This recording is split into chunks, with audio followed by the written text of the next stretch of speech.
ಇನ್ನು ಮುಂದೆ ನಿಮ್ಮ ನೆಚ್ಚಿನ ಧಾರಾವಾಹಿಗಳ ಫುಲ್ ಎಪಿಸೋಡ್ಗಳು ಸನ್ ನೆಕ್ಸ್ಟ್ ಆಪ್ನಲ್ಲಿ ಮಾತ್ರ. ಈಗ ನೀವು ಮಾಡ್ತಾ ಇರೋದು ಅದೇ ಕೆಲಸ. ನೀವು ನಿಮ್ಮ ಆತ್ಮಸಾಕ್ಷಿಗೆ ಮೋಸ ಮಾಡ್ಕೊಂಡು ಬದುಕ್ತಾ ಇದ್ದೀರಾ. ಇವತ್ತಲ್ದೆ ಹೋದ್ರೂ ಒಂದಲ್ಲ ಒಂದಿನ ಅದ್ ನಿಮ್ಮನ್ನ ಕಾಡುತ್ತೆ. ಕಾಡುತ್ತೋ ಬಿಡುತ್ತೋ ನನಗೆ ಗೊತ್ತಿಲ್ಲ. ನನಗೆ ಅಂತ ಇರೋರು ನಮ್ಮ ಮಾವ ಒಬ್ಬರೇ. ಅವ್ರಿಗೋಸ್ಕರ ನಾನು ಏನು ಬೇಕಾದರೂ ಮಾಡ್ತೀನಿ. ನನ್ನ ಕಷ್ಟ ಸುಖನ ಹೇಳ್ಕೊಳ್ಳೋದು ಅವ್ರ ಹತ್ರನೇ. ಅವ್ರಿಲ್ಲ ಅಂದರೆ ನಾನು ಅನಾಥ ಅನಿಸುತ್ತೆ. ಸೊ ಅವ್ರಿಗೋಸ್ಕರ ನಾನು ಏನು ಬೇಕಾದರೂ ಮಾಡ್ತೀನಿ. ತಲೆ ಮೇಲೆ ತಲೆ ಬಿದ್ದರೂ ಅವ್ರನ್ನ ಬಿಟ್ಕೊಡೋ ಮಾತೇ ಇಲ್ಲ. ಭಾವ, ಅವರು ನಿಮ್ಮವರು ಅಂತೀರಾ, ಅವ್ರನ್ನ ಬಿಟ್ಟರೆ ಬೇರೆ ಯಾರು ಇಲ್ಲ ಅಂತ ಹೇಳ್ತೀರಾ. ಆದ್ರೆ ಅವ್ರು ಮಾಡೋ ಕೆಟ್ಟ ಕೆಲಸಗಳಿಗೆಲ್ಲ ನೀವು ಸಪೋರ್ಟ್ ಮಾಡ್ತಾನೆ ಇದ್ದೀರಾ. ಹಂಗ್ ನೋಡೋದಕ್ಕೆ ಹೋದ್ರೆ ಅವ್ರ ಜೀವನನ ಹಾಳು ಮಾಡ್ತಾ ಇರೋದು ನೀವೇ. ಅವ್ರು ತಪ್ಪು ಮಾಡಿದಾಗೆಲ್ಲ ನೀವು ಸರಿ ಸರಿ ಅಂತ ಹೇಳೋದಲ್ಲ, ನೀವು ಅವ್ರಿಗೆ ತಪ್ಪು ಮಾಡಿದಾಗ ಇದು ತಪ್ಪು ಅಂತ ತಿದ್ದಿ ಬುದ್ಧಿ ಹೇಳ್ಬೇಕಾಗಿತ್ತು. ನೀವ್ ಯಾಕೆ ಆ ಥರ ಮಾಡ್ತಿಲ್ಲ? ನಮ್ಮ ಅವನ ಬಗ್ಗೆ ನಿಮಗೆ ಗೊತ್ತಿಲ್ಲ. ಮೋರ್ ಓವರ್ ಅವ್ರು ತಪ್ಪು ಮಾಡಿದ್ದಾರೆ ಅಂತ ನನಗೆ ಅನ್ನಿಸ್ತಾ ಇಲ್ಲ. ನಿಜ ಹೇಳಬೇಕು ಅಂದರೆ ಅವರು ತುಂಬ ಒಳ್ಳೆಯವರು. ನನ್ನನ್ನು ತುಂಬ ಇಷ್ಟಪಡ್ತಾರೆ. ನನ್ನ ಭಾವನೆಗಳಿಗೆ ಬೆಲೆ ಕೊಡ್ತಾರೆ. ಏನೇ ಆದರೂ ಏನೇ ಹೋದ್ರೂ ನನ್ನನ್ನು ಬಿಟ್ಕೊಡಲ್ಲ ಅಂತಾರೆ. ಈಗಿರುವಾಗ ಅಂಥ ಮನುಷ್ಯನ ನಾನೇ ಬಿಟ್ಕೊಡ್ಲಿ?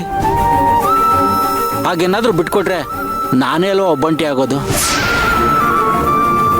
ಅದಕ್ಕೆ ಒಂದು ವಿಷಯ ಅರ್ಥ ಮಾಡ್ಕೊಳ್ಳಿ. ನಮ್ಮ ಲೈಫಲ್ಲಿ 2 ಥರ ಜನ ಪರಿಚಯ ಆಗ್ತಾರೆ.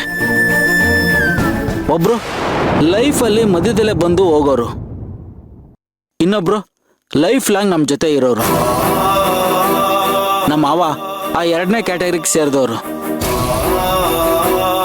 ನಾನು ಚೆನ್ನಾಗಿರ್ಬೇಕು ಅಂದರೆ ನನ್ನ ಜೊತೆ ಅವ್ರು ಇರಲೇಬೇಕು. ಭಾವ, ನಿಮ್ಮ ಒಬ್ಬಂಟಿತನ ದೂರ ಆಗ್ಬೇಕು, ನೀವು ಚೆನ್ನಾಗಿರ್ಬೇಕು ಅಂತಂದ್ರೆ ನಿಮಗೆ ಬೇಕಾಗಿರೋದು ನಿಮ್ಮ ಮಾವ ಅಲ್ಲ, ಮತ್ತೆ ಹೆಂಡ್ತಿ. ಏನ್ ಹೇಳ್ತಾ ಇದ್ದೀರಾ? ಭಾವ, ಜೀವನ ಅನ್ನೋದು ನೀರಿನ ಮೇಲಿರೋ ಗುಳ್ಳೆ ಥರ. ಜೋರಾಗಿ ಗಾಳಿ ಬೀಸಿದ್ರೆ ಅದ್ ಯಾವಾಗ ಒಡೆದೋಗುತ್ತೆ ಅಂತಾನೆ ಹೇಳಕ್ಕಾಗಲ್ಲ. ಅದಕ್ಕೆ ಜೀವನ ಪೂರ್ತಿ ನಾವು ಸಂತೋಷವಾಗಿರ್ಬೇಕು, ನೆಮ್ಮದಿಯಾಗಿ ಬದುಕೋದನ್ನ ಕಲ್ತ್ಕೋಬೇಕು.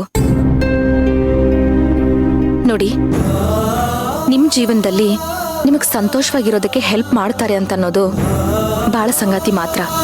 ಅಂಥ ಒಬ್ಬ ಬಾಳ ಸಂಗಾತಿ ಅವಶ್ಯಕತೆ ನಿಮ್ಗಿದೆ.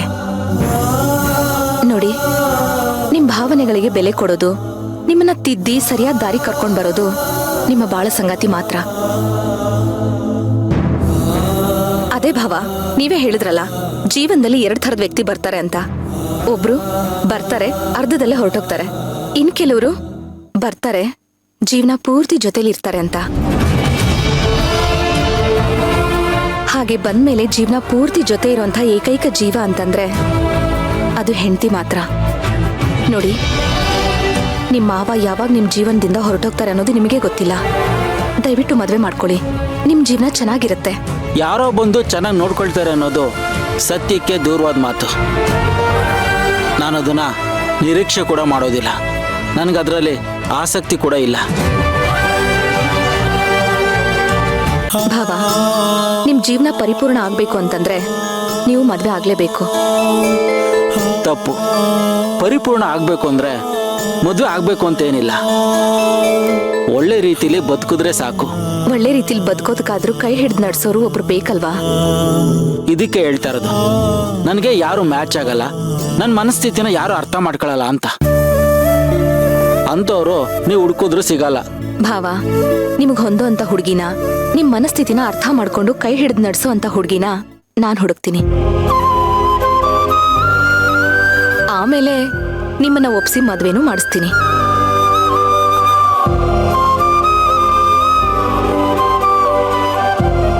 ಆಗೋದಿದ್ರೆ ಏನಾದ್ರೂ ಹೇಳಿ.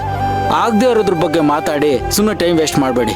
ಹಾಗೆ ನನ್ನ ಸ್ವಂತ ವಿಷಯದಲ್ಲಿ ತಲೆ ಹಾಕ್ಬೇಡಿ. ನನ್ನ ಜೀವನನ ನಿರ್ಧಾರ ಮಾಡೋ ಅಧಿಕಾರ ಯಾರಿಗೂ ಇಲ್ಲ. ಆ ಅಧಿಕಾರನ ಯಾರಿಗೂ ಕೊಡೋದು ಇಲ್ಲ. ನೋಡಿ ಭಾವ, ನೀವ್ ಹೇಳ್ತೀರಾ ಅಂತ ನಿಮ್ ಮಾತನ್ನೆಲ್ಲ ಕೇಳೋದಕ್ಕಾಗಲ್ಲ. ನನ್ ಕಣ್ಮುಂದೆನೆ ನಮ್ ಭಾವನ್ ಜೀವನ ಹಾಳಾಗ್ತಾ ಇದ್ರೆ ಅದು ನೋಡ್ಕೊಂಡು ಕೂತ್ಕೊಳ್ಳೋದಕ್ಕೆ ನನ್ ಕೈಲಿ ಆಗಲ್ಲ. ನಿಮ್ಗೆ ಒಬ್ಬ ಒಳ್ಳೆ ಹುಡುಗಿನ ನಾನು ಹುಡುಕ್ತೀನಿ. ನಿಮ್ಗೆ ಕರೆಕ್ಟ್ ಆಗಿ ಸೆಟ್ ಆಗ್ಬೇಕು ಅಂತ ಹುಡುಗಿನ ಹುಡುಕ್ತೀನಿ.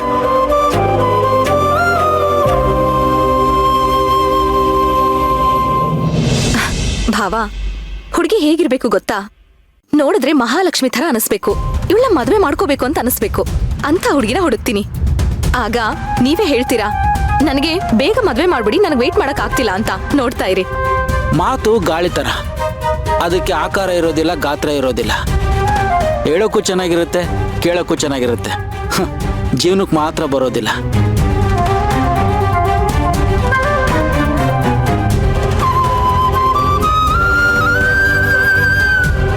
ನೋಡಿ ಭಾವ, ನೀವು ಏನ್ ಬೇಕಾದ್ರೂ ಹೇಳಿ, ನಾನ್ ನಿಮ್ಗೆ ಮದ್ವೆ ಮಾಡಿಸ್ತೀನಿ.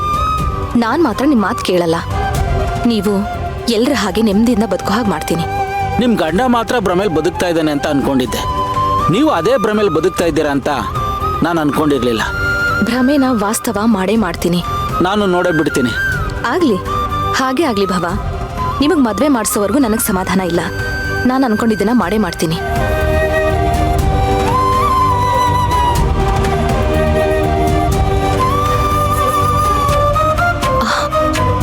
ಅತ್ತೆ, ನೀವು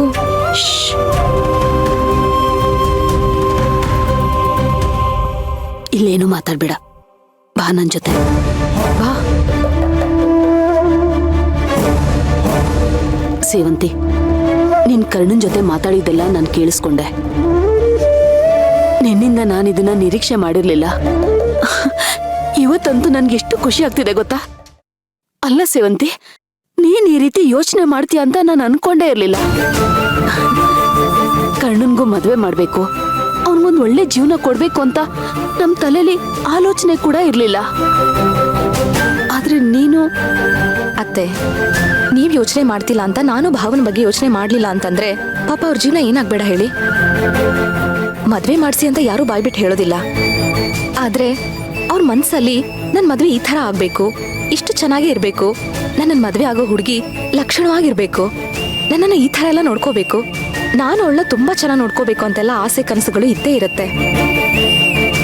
ಆದ್ರೆ ಕೆಲವು ಪರಿಸ್ಥಿತಿಗಳ ಒತ್ತಡದಿಂದ ಅವ್ರು ಅದನ್ನ ಹೇಳ್ಕೊಳ್ಳೋದಕ್ಕಾಗಿರಲ್ಲ ಅಷ್ಟೇ. ಆದ್ರೆ ನಾವೇ ಅದನ್ನ ಅರ್ಥ ಮಾಡ್ಕೋಬೇಕು. ಸೇವಂತಿ, ತುಂಬಾ ಒಳ್ಳೆ ಮಾತಾಡ್ತಿದ್ಯಾ. ನಿನ್ ಮಾತಿಂದ ನನಗ್ ತುಂಬಾ ಖುಷಿ ಆಗ್ತಿದೆ. ಅತ್ತೆ, ನನ್ ಬಗ್ಗೆ ಖುಷಿ ಪಡೋಂಥದ್ದು ಏನೂ ಇಲ್ಲ. ನಾನಂಥ ದೊಡ್ಡ ಕೆಲಸ ಏನೂ ಮಾಡಿಲ್ಲ. ಭಾವನ್ ಮದ್ವೆ ಮಾಡ್ಬೇಕು ಅನ್ನೋ ಯೋಚನೆ ನನ್ ತಲೆಗ್ ಬಂತು, ಅದನ್ನ ಅವ್ರ ಹತ್ರ ಹೇಳ್ದೆ ಅಷ್ಟೇ. ಸೇವಂತಿ, ಈ ಯೋಚನೆ ನನ್ ತಲೆಗೆ ಯಾಕೆ ಬರ್ಲಿಲ್ಲ ಅನಿಸ್ತಿದೆ. ನೀನು ನನ್ಗಿಂತ ಚಿಕ್ಕವಳು, ಆದ್ರೂ ಇದ್ರ ಬಗ್ಗೆ ಎಲ್ಲ ಯೋಚನೆ ಮಾಡ್ತಿದ್ಯಾ. ಕರ್ಣನ್ ತಾಯಿ ಸ್ಥಾನದಲ್ಲಿ ನಾನಿದ್ದೀನಿ, ಆದ್ರೆ ನನ್ ತಲೆಗೆ ಯೋಚನೆ ಬರ್ಲಿಲ್ವಲ್ಲ ಅಂತ ನನ್ ಮೇಲೆ ನನ್ಗೆ ಬೇಜಾರಾಗ್ತಿದೆ. ಅತ್ತೆ, ಯಾಕೆ ಬೇಜಾರ್ ಮಾಡ್ಕೋತಿದ್ದೀರಾ? ಯಾರ್ ಮಾಡಿದ್ರೇನು, ನಾವೆಲ್ರೂ ಮಾಡ್ತಿರೋದು ಭಾವನ್ ಜೀವನ ಚೆನ್ನಾಗಿರ್ಬೇಕು ಅಂತ ತಾನೆ. ಸೇವಂತಿ, ಒಳ್ಳೆ ಟೈಮಲ್ಲಿ ಒಳ್ಳೆ ನಿರ್ಧಾರ ತಗೊಂಡಿದ್ಯಾ. ಮನೆ ಹಿರಿಯರ್ ಮಾಡ್ಬೇಕಾಗಿರೋ ಕೆಲ್ಸನ ನೀನ್ ಮಾಡ್ತಿದ್ಯಾ. ನೀನ್ ಹೇಳ್ದಾಗೆ ನಮ್ ಕರ್ಣಂಗೆ ಆದಷ್ಟು ಬೇಗ ಮದ್ವೆ ಆದ್ರೆ ಸಾಕು. ಅವನ್ಗಿನ್ನೂ ಮದ್ವೆ ಆಗಿಲ್ಲ, ಅವನ್ ಯೋಗಕ್ಷೇಮ ವಿಚಾರ್ಸಕ್ಕೆ ಹೆಂಡತಿ ಇಲ್ಲ ಅಂತ ಅಕ್ಕನ ಆತ್ಮ ಚಡ್ಪಡಿಸ್ತಾ ಇರುತ್ತೆ. ಆ ಕಾರಣಕ್ಕಾದ್ರೂ ನಾವು ಮದ್ವೆ ಮಾಡ್ಲೇಬೇಕು. ಮಾಡೋಣ ಅತ್ತೆ, ಖಂಡಿತ ಮಾಡೋಣ. ನಾವೆಲ್ರೂ ಸೇರಿ ಭಾವನ್ ಮದ್ವೆನ ಜೋರಾಗಿ ಮಾಡೋಣ, ಸರಿನಾ? ಸೇವಂತಿ, ಕರ್ಣನ್ ಜಾತಕ ನನ್ನ ಹತ್ರ ಇದೆ. ನಾಳೆ ಬೆಳಗ್ಗೆನೆ ಪುರೋಹಿತರ ಹತ್ರ ಹೋಗಿ ಅವ್ನ್ ಗುರುಬಲ ಹೇಗಿದೆ, ಮದ್ವೆ ಯಾವಾಗ ಮಾಡ್ಬೋದು ಅಂತ ಕೇಳ್ಕೊಂಡ್ ಬರೋಣ. ಸರಿ ಅತ್ತೆ. ಥ್ಯಾಂಕ್ಸ್. ಸೇವಂತಿ, ನನ್ಗೊಂದು ಅನುಮಾನ ಇದೆ. ಏನತ್ತೆ? ಸೇವಂತಿ, ಕರ್ಣ ನಿನ್ ಮಾತ್ ಕೇಳ್ತಾನೆ ಅಂತೀಯಾ, ಆದ್ರೆ ನನ್ ಸ್ವಂತ ವಿಷಯಕ್ಕೆ ತಲೆ ಹಾಕ್ಬೇಡಿ ಅಂತ ಅವನು ಹೇಳಿದ್ನಲ್ಲ. ಇದನ್ನೆಲ್ಲ ನೋಡಿದ್ರೆ ಅವನು ಒಪ್ಕೊಳ್ಳೋದು ಕಷ್ಟ ಅನಿಸ್ತಿದೆ. ನೋಡಿ ಅತ್ತೆ, ಅವ್ರೇನೋ ಕೋಪದಲ್ಲಿ ಹಾಗೆ ಹೇಳ್ತಾರಷ್ಟೇ. ಹಾಗಂದ ನಾವು ಸುಮ್ಮನಾಗ್ಬಿಟ್ರೆ ಹೇಗೆ ಹೇಳಿ? ಅವ್ರನ್ನ ಹೇಗಾದ್ರೂ ಮಾಡಿ ಒಪ್ಪಿಸ್ಲೇಬೇಕು. ಸೇವಂತಿ, ನಾವೇನೋ ಕರ್ಣಂಗ್ ಮದ್ವೆ ಮಾಡ್ಬೇಕು ಅಂತ ಕನ್ಸ್ ಕಾಣ್ತಾ ಇದೀವಿ. ಆದ್ರೆ ಅರ್ಜುನ ಕರ್ಣ ಜಗಳ ಆಡ್ತಾನೆ ಇದ್ದಾರೆ.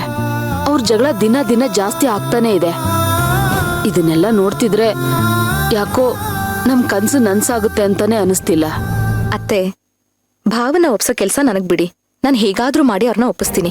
ಹಾಗಂತ ನಮ್ ಕನ್ಸು ನನ್ಸಾಗಲ್ಲ ಅಂತ ಮಾತ್ರ ಅನ್ಕೊಳ್ಳೋದಕ್ ಹೋಗ್ಬೇಡಿ. ನಾವು ಖಂಡಿತ ಭಾವನ್ ಮದ್ವೆನ ತುಂಬಾ ಗ್ರ್ಯಾಂಡ್ ಆಗಿ ಮಾಡ್ತೀವಿ, ಸರಿನಾ? ಸರಿನಮ್ಮ, ನಾವೇನೋ ಕರ್ಣಂಗ್ ಒಪ್ಸಿ ಮದ್ವೆ ಮಾಡ್ತೀವಿ. ಆದ್ರೆ ಇದಕ್ಕೆಲ್ಲ ಅರ್ಜುನ ಒಪ್ಕೋತಾನ? ಅತ್ತೆ, ಅದಕ್ಕೆ ನಾನು ಹೇಳಿದ್ದು ಸ್ವಲ್ಪ ಸಮಯ ಬೇಕಾಗತ್ತೆ ಅಂತ. ಅರ್ಜುನ್ ಸರ್ ಅಂತೂ ಈ ವಿಷಯದಲ್ಲಿ ನನ್ಗೆ ಸ್ವಲ್ಪನೂ ಹೆಲ್ಪ್ ಮಾಡಲ್ಲ. ನಿನ್ಗೆ ಯಾಕೊಂದ್ ಮದ್ವೆ ಮಾಡೋ ಉತ್ಸಾಬರಿ, ಸುಮ್ನೆ ಇರು, ಇವೆಲ್ಲ ಸರಿ ಹೋಗಲ್ಲ, ಹಾಗೆ ಹೀಗೆ ಅಂತೆಲ್ಲ ಹೇಳ್ತಾರೆ. ಅವ್ರು ಹಾಗೆ ಹೇಳ್ತಾರೆ ಅಂತ ಸುಮ್ನೆ ಇರೋದಕ್ಕಾಗತ್ತಾ? ಸ್ವಲ್ಪ ತಡ ಆದ್ರೂ ನಾವ್ ಮಾಡ್ಲೇಬೇಕು. ಇಲ್ಲ ಸೇವಂತಿ, ಇವ್ರಿಬ್ರು ಜಗಳ ಆಡ್ತಿರೋದ್ ನೋಡ್ತಿದ್ರೆ ಇದು ಎಲ್ಲೋಗ್ ನಿಲ್ಲುತ್ತೋ ಅಂತ ಅನಿಸ್ತಿದೆ.